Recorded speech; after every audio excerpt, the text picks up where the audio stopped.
Olá pessoal, tudo bem com vocês? Estou eu aqui de novo, hoje para falar, nesse vídeo aqui, para falar sobre dólar. Então hoje é dia 25, domingão, ótimo domingo a todos. Vamos falar sobre dolinha e na telinha já está as pautas do vídeo, que serão simples, né? Acho que o índice eu acabei elaborando um pouquinho mais.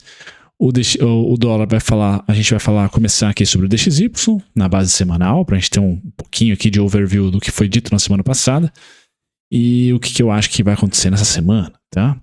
Depois a gente vai para o dólar mensal, né? Qual é a região onde eu estou imaginando que o dólar vá negociar nos próximos pregões, tá? Quem sabe aí, muito provavelmente, no contrato de julho, tá? Entre máxima e mínima. E para finalizar, a gente vem para os pontos e, de acordo com o meu cenário, o que seria o melhor momento ali, qual que seria a melhor negociação para um trader, por exemplo, no dólar, certo? Bom, sem mais delongas, pessoal, a gente passa para o disclaimer rapidamente e começa falando do DXY. Então esse é o gráfico que vale milhões aí, principalmente nesse segundo semestre, pessoal. Por quê? Porque eu acredito que a Europa vai fraquejar mais do que os Estados Unidos na economia, tá? Então vai ser difícil imaginar ali euro, pound, que mais que poderia ter? Acho que euro e pound ali da Europa batendo dólar, tá? Então o DXY tende a ficar fortalecido. A gente vai ficar de olho no Japão, tá? A gente vai ficar de olho no Japão e quando a gente olha para a China, a gente não vê ali o governo chinês, já que ele quer aumentar consumo, quer aumentar crescimento e tal, a gente não vê o governo chinês com vontade de valorizar o renminbi, né? Valorizar a sua moeda. Então eu vejo o dólar cada vez mais ganhando aí um trade crowdado, né? Um trade mais consenso, pelo menos aí por um mês, talvez, quem sabe 2, tá? Bom, esse é meu cenário base, então que o DXY consegue se sustentar, pessoal, para uma alta.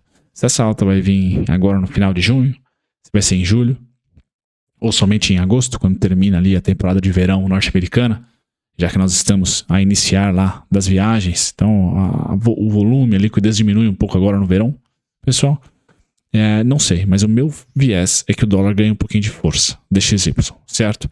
Semana passada eu falei para vocês que só teríamos problemas se e somente se o dólar rompesse essa região aqui do semanal, tá? E não rompeu, chegou lá, testou e não foi uma super venda, não terminou vendedor, mas respeitou, deixou uma cauda ali dentro, tá? Bem importante nessa região, tá? Pois, se trabalharmos acima dela, pessoal, naturalmente que o Ibovespa deve testar os 120 mil pontos, 119 e pouquinho, tá? Se só essa pauladinha aqui a gente já deu uma sacudida aqui, se ele continuar a negociar acima, a gente vai estar de olho aqui no Ibovespa perdendo o gap de alta atual aí no 120 alguma coisinha, tá?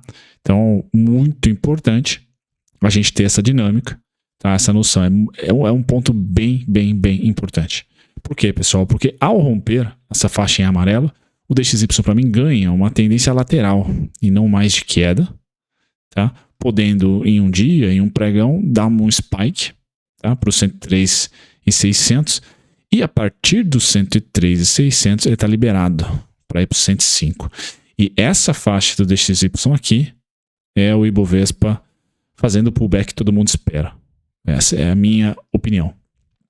Tá? Por enquanto, pessoal, o Ibovespa continua forte, emergentes continuam fortes, porque o dólar, entre aspas, estaria controlado aqui, tá? Entre 103 e 103.691. Tá? O melhor dos mundos é o dólar ceder, tá?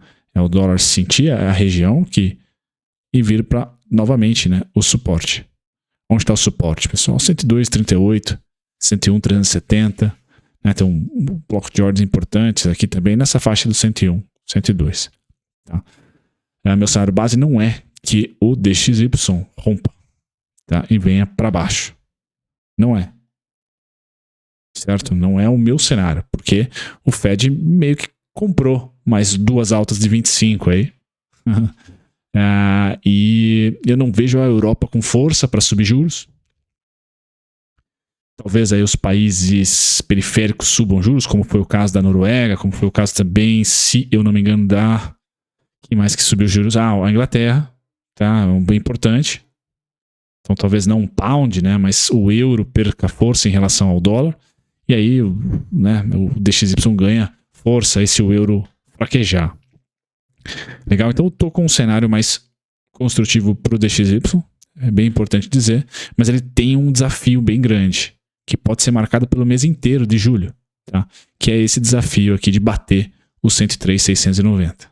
É muito difícil ali, né, de bater e voar rápido. Vai precisar realmente de dados muito ruins, europeus, por exemplo, e dados muito fortes americanos. Tá? O cenário que não é base meu é o DXY fazer isso aqui. Ó. Bom, tá? Tenho meus alvos e tudo mais, mas não é cenário meu.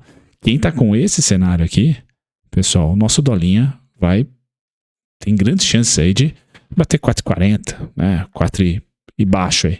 Tá certo? O DXY dando uma derrocada dessa é importante. Para o nosso dólar se valorizar.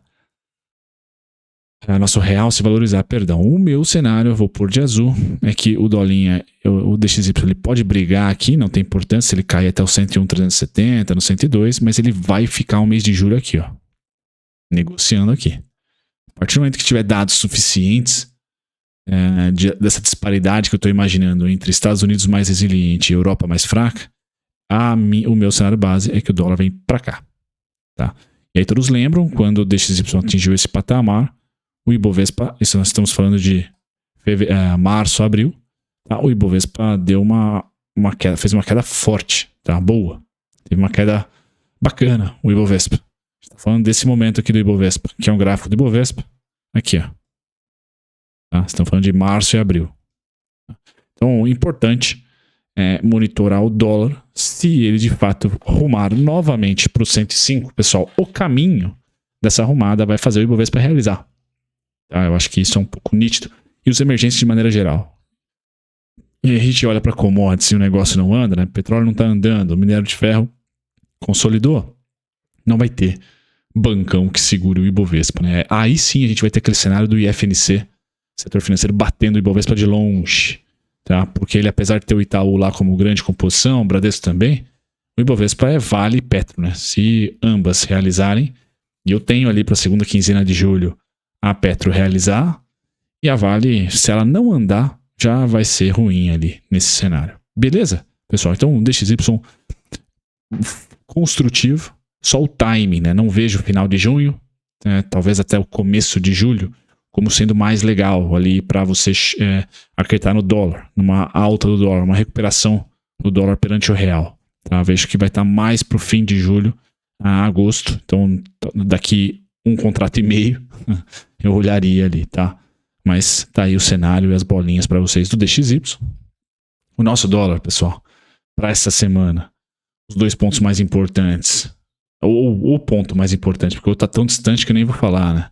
Mas o 47, perdão, 4743,5, bem importante esse ponto. Tá? Então eu vou ficar ali realmente monitorando esse ponto. Acho que vale a pena monitorar e muito. E aí, se eu tiver certo, né, lá em agosto, provavelmente, a gente vai olhar pro dólar aí, rumando até no máximo. Então aqui é máxima pro ano, tá? Não vejo o dólar. Máxima pro ano é difícil, né? Mas máxima aí pros 2 a 3 próximos contratos, 5,143,5, tá? Agora, o cenário meu, então, é que a gente continua consolidado, certo? Continua com caudas e tal, mas o fechamento vai tentar ali respeitar as últimas 3 grandes mínimas no mensal, tá? Agora, se você está achando que a gente não foi o bastante retrair 1.200 pontos, retraímos 1.300 dessa vez, tá? Não foi o bastante, você acha que a gente vai vir para 28%, ou seja, mais 6 puros aqui de queda, a gente vai estar falando, pessoal, de dólar 4,278,5, tá? Sem eira nem beira. Beleza? Nessa região aqui. Então são 2 cenários. Tá numa mínima mensal. Então, assim, para day trade é uma dor de cabeça enorme, né? Porque fica difícil, a volatilidade fica intensa. Mas a gente tem que apostar em uma figurinha aí. Tá certo? Então, no mensal, seria essa a minha visão pro dólar. Quando a gente vai pro intraday, e aqui gráfico dos últimos 5 pregões, né, a gente percebe um movimento harmônico aqui, né? Simétrico, harmônico, chame como quiser. Né? A gente tem ali essa variação aqui sendo muito clara.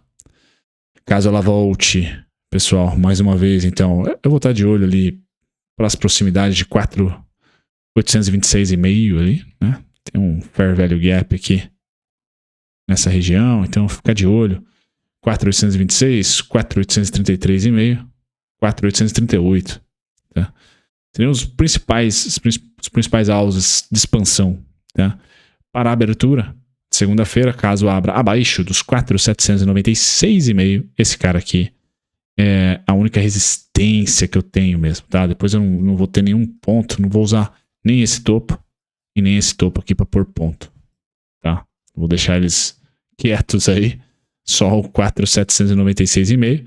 Agora, qual que seria o mais legal, né? Toda essa região em cinza é compradora.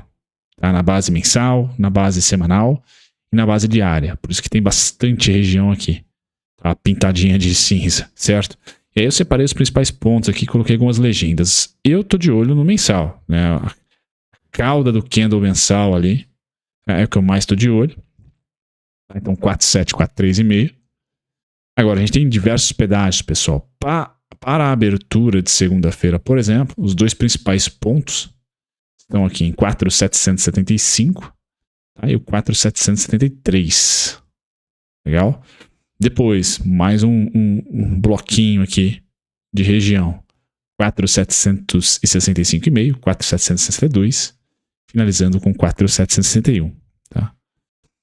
Continuidade da tendência. Terminamos com o último bloco aqui, né? Podemos chamar de um bloco só. 4,750,5, 4,747 bola. Muito importante esse ponto também. Tá? E aí o último 4,743,5. Tá? Rompeu o 4,743, pessoal. A gente tem ali que olhar para rompimento de mensal, né? Enxergar que, poxa, no curto prazo pode ter uma resposta compradora, mas a tendência de queda tá instaurada, né? Porque no mensal a gente não está em tendência necessariamente de queda, né? A gente está consolidado. Tá? E é nessa consolidação que é o meu cenário base. Tá? Então estou aqui acreditando que a gente vai ter a manutenção, principalmente nos fechamentos. Tá? Caudas podem existir abaixo, mas o fechamento vai ficar abaixo. Agora, se fechar um contrato um mês abaixo dessas mínimas aqui, aí já dá uma azedada. Por isso que o 4,743,5 é muito importante. Tá certo? Pessoal, então os pontinhos do dolinho aí na tela. Acho que leitura de fluxo é mais legal do que os pontos técnicos, porque você consegue estipular aqui qual volatilidade você vai operar. Eu disse uma aqui, né? Dos últimos 5 pregões foi a mais notória. Quanto subiu, subiu quanto. Né, analisar ter esse tipo de análise, caso suba a partir da entrada, da abertura, caso suba a partir daqui. Tá? E aí definir regiões mais interessantes aqui para se olhar vendas. Tá? Gosto de todos esses pontinhos de venda aí. Vocês estão vendo aqui na tela, para scalps, não necessariamente para me posicionar para o próximo contrato, por exemplo. E aí sim, né, algo mais, vamos dizer assim, para o contrato, né? E essas duas regiões aqui, 4747, 4743,5, são regiões que podem sobreviver aí um contrato inteiro como sendo mínimas, suportes, etc. Beleza, pessoal? Fico por aqui. Esse foi o dolinho aqui. Tchau, tchau.